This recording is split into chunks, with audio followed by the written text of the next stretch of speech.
Halo guys, assalamualaikum warahmatullahi wabarakatuh. Bertemu lagi di channel Maulana Zainal. Oke guys, di kesempatan kali ini kita akan melanjutkan video terkait dengan pengisian PDSS atau Pangkalan Data Sekolah dan Siswa untuk SNPMB tahun 2026. Di video kemarin kita sudah membahas terkait dengan pengisian atau tahap awal pengisian PDSS menggunakan sistem manual.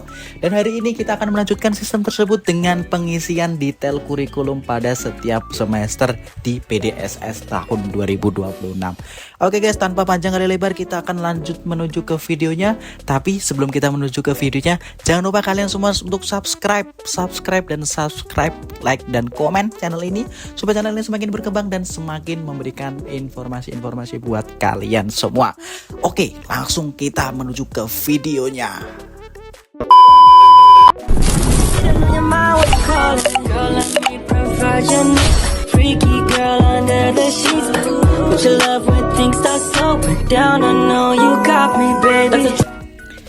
Oke, pada kesempatan kali ini kita akan membahas terkait dengan kurikulum per semester pada pengisian PDSS tahun 2026.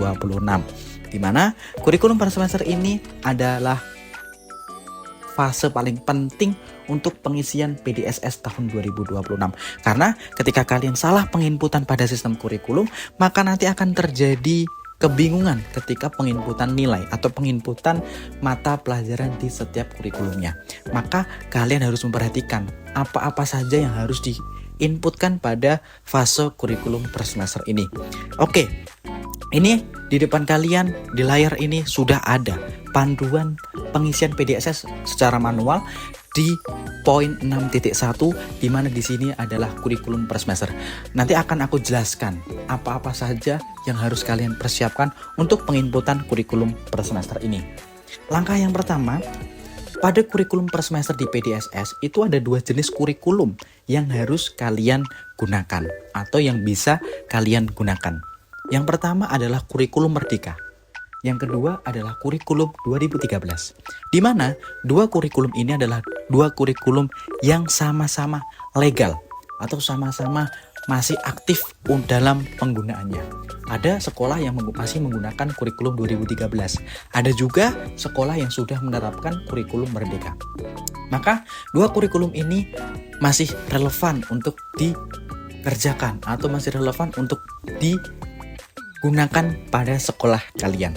Maka harus kalian perhatikan karena dalam pengisian kurikulum nanti antara kurikulum Merdeka dan kurikulum 13 itu ada perbedaan yang sangat signifikan. Jadi jangan lupa kalian terus pantau channel ini dan jangan lupa kalian subscribe, like, dan komen channel ini supaya channel ini semakin memberikan informasi buat kalian. Oke, kurikulum per semester pada halaman 8 di poin 6.1 ini akan menjelaskan terkait dengan kurikulum Merdeka dan kurikulum 2013. Yang pertama yang harus kita bahas adalah terkait dengan standar kurikulum yang digunakan. Standar kurikulum yang digunakan di sini ada dua, yaitu standar kurikulum Merdeka dan standar kurikulum 2013.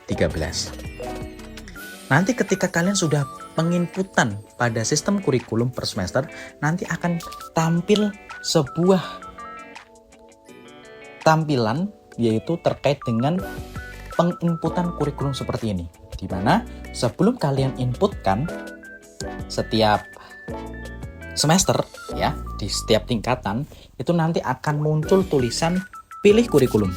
Nah, ketika kalian sudah tampil dengan tampilan pilih kurikulum seperti ini, silahkan kalian menginputkan kurikulum per semester. Jadi mulai kelas 10 semester 1 dan 2, kelas 11 semester 1 dan 2, kelas 12 semester 1. Pertanyaannya, kenapa kelas 12 hanya semester 1? Kenapa tidak juga semester 2? Karena syarat penginputan pada kurikulum PDSS itu adalah mengecualikan pada semester yang sedang berjalan. Di mana tentu saja pengisian PDSS sekarang itu adalah di bulan Januari tahun 2026, di mana bulan Januari 2026 adalah semester yang berjalan adalah semester 2 kelas 12 gitu ya, atau semester 2 kelas 13 yang jika ada yang sampai 4 tahun reguler gitu ya. maka nanti kita akan mengisi di tingkat 10 semester 1-2, tingkat 11 semester 1-2, dan tingkat 12 di semester 1. Maka sebelum kita milih nanti akan ada muncul tulisan belum memilih, skalanya juga belum memilih, dan tulisannya di sini adalah pilih kurikulum. Silakan kalian klik pilih kurikulum dan dipastikan jurusannya sudah benar. Jika jurusannya MIPA, maka di sini tulisannya MIPA. Jika jurusannya IPS, maka di sini juga IPS gitu ya. Silakan diperhatikan secara detail. Sekarang adalah terkait dengan standar kurikulum yang digunakan. Bahwa standar kurikulum yang digunakan tadi saya sudah sampaikan ada 2 kurikulum. Yang pertama adalah kurikulum Merdeka, yang kedua adalah kurikulum 2013. Di mana nanti setiap kurikulum ini akan dibagi menjadi 4 jenis yang bisa kalian tentukan. Yang pertama adalah kurikulum Merdeka atau kurikulum 2013 dalam kurung jam. Kenapa jam? Maksudnya apa? Jam itu di sini adalah yang dimaksud dengan JP. Jadi setiap mata pelajaran menggunakan sistem jam pelajaran, gitu ya. Jadi nanti kalian bisa mengisi. Kalau misalnya menggunakan jam, maka silakan ditentukan jam dengan skala 100. Yang dimaksud dengan skala 100 di sini itu adalah penilaiannya atau nilai raportnya atau nilai mata pelajarannya itu maksimal di angka 100 atau pembulatannya di angka 100, gitu ya. Dan ada 2 lagi. Yang kedua adalah kurikulum Merdeka menggunakan sistem SKS dengan penilaiannya dengan skala 100, gitu ya. 2013 sistem SKS dengan skala 100. Kemudian Merdeka dengan sistem jam menggunakan skala 4. Skala 4 itu adalah seperti IPK, seperti IP kalau di kampus gitu ya.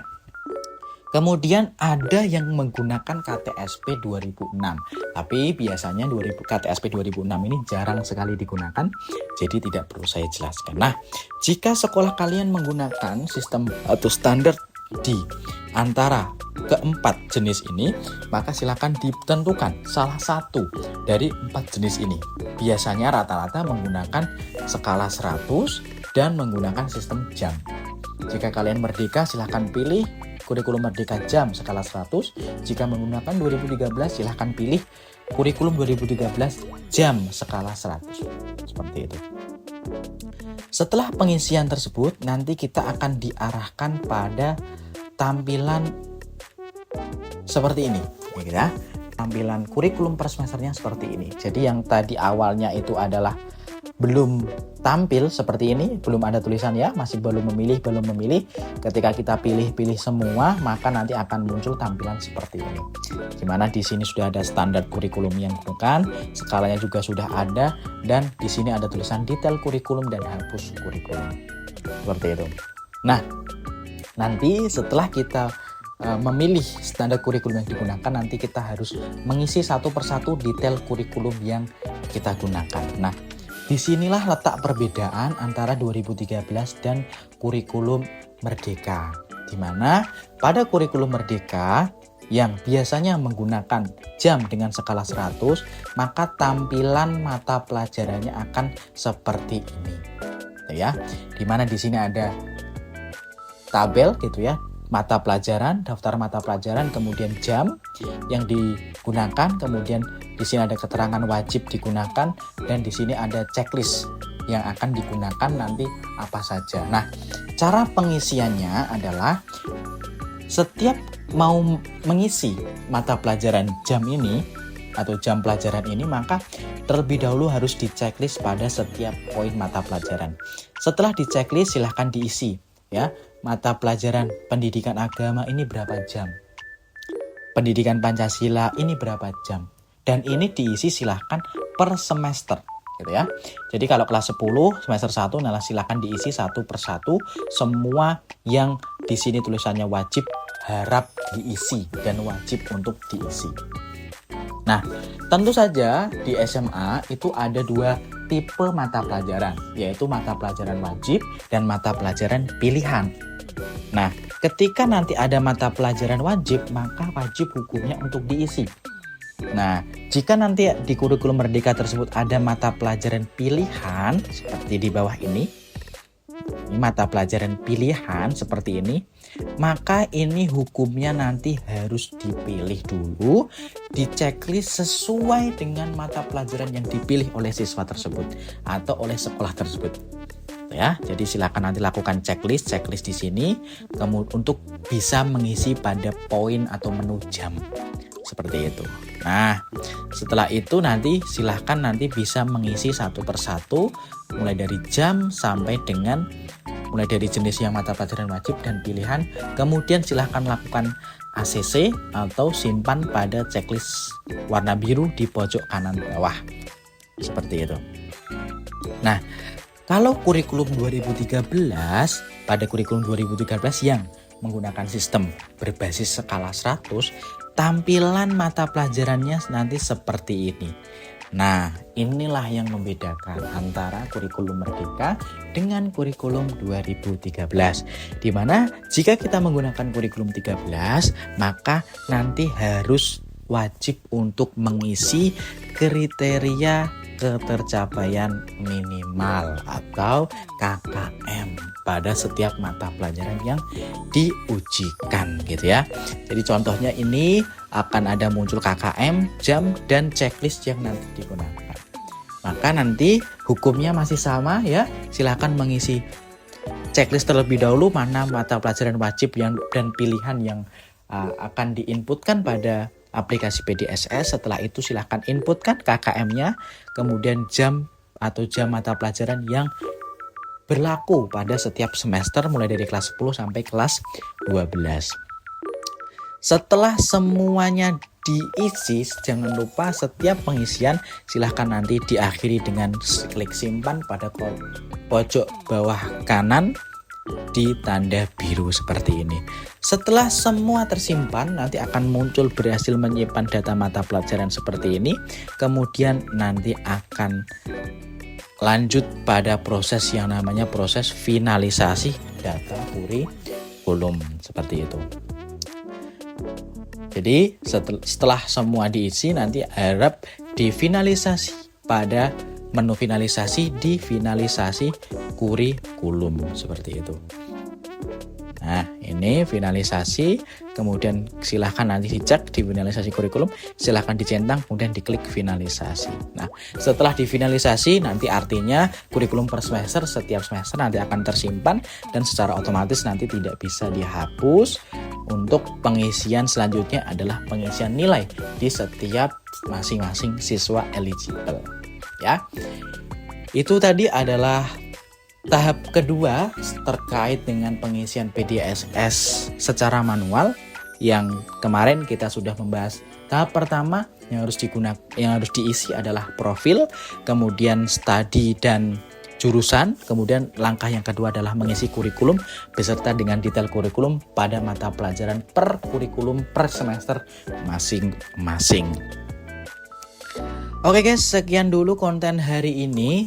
Jangan lupa buat kalian semua yang menonton channelku ini untuk sekali lagi subscribe gitu ya, supaya kalian semua tidak ketinggalan konten-kontenku berikutnya. Karena di konten-kontenku berikutnya nanti kita akan membahas terkait dengan sistem pendidikan maupun yang lain-lain. Jadi sekali lagi jangan lupa subscribe supaya channel ini semakin berkembang. Oke, gitu dulu konten hari ini. Terima kasih kalian sudah menonton. Kita nanti lanjutkan di konten-konten berikutnya. Terima kasih. Wassalamualaikum warahmatullahi wabarakatuh.